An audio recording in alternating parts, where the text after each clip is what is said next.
Where your treasure is, there will your heart be also. God has hidden unlimited treasures in His Word. Every time we open it, we can discover a new treasure, or admire an old one. What will we find today? Let's dig in. Here's Carla Early with Treasure Hunt in the Word. I don't know about you, but there's some verses in the Bible, when I first read them, I think, what? 2 Corinthians 5:18 and 19 is that type. Let me read it to you.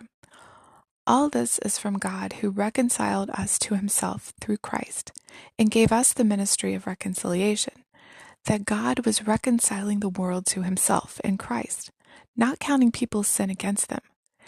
And He has committed to us the message of reconciliation. There is that word reconcile over and over in different forms. Because I didn't understand the meaning of that word, I had no idea what this was trying to say. I looked it up in different versions and they all use the same word. Reconcile means mending a broken relationship, bringing two people who were at odds with each other back together. In the Garden of Eden, sin built a wall between God and man. Sin became part of who we are. Therefore, we're all enemies of God. We deserve His wrath. But that's not what God created us to be. He didn't want us as enemies. He wanted us as sons and daughters. But there was that wall of sin. We could never break it down. In fact, we wouldn't have even thought about it. We wouldn't have even known it was possible. But then Jesus came along and tore down that wall. If you're old enough, you'll remember when the Berlin Wall came down in 1989. Chunks, whole sections were pulled down by the enthusiastic crowd, anxious to see loved ones on the other side.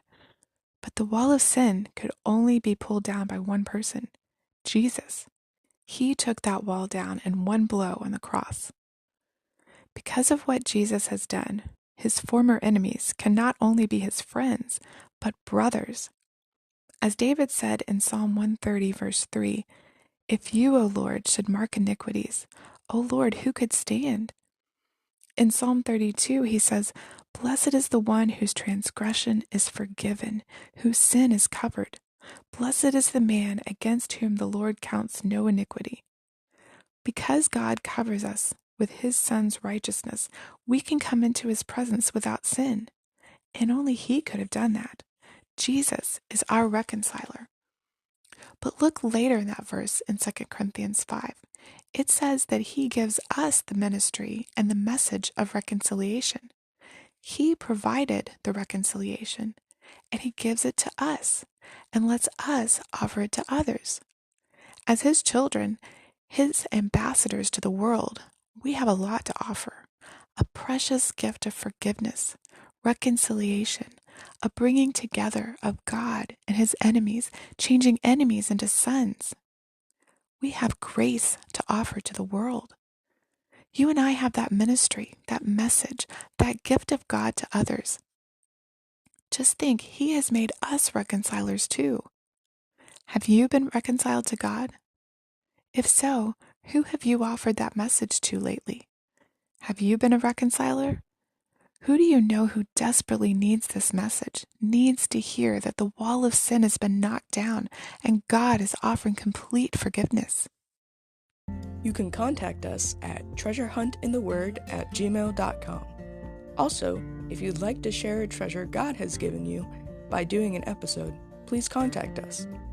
You can listen to other episodes on our website, which you'll find in the description below.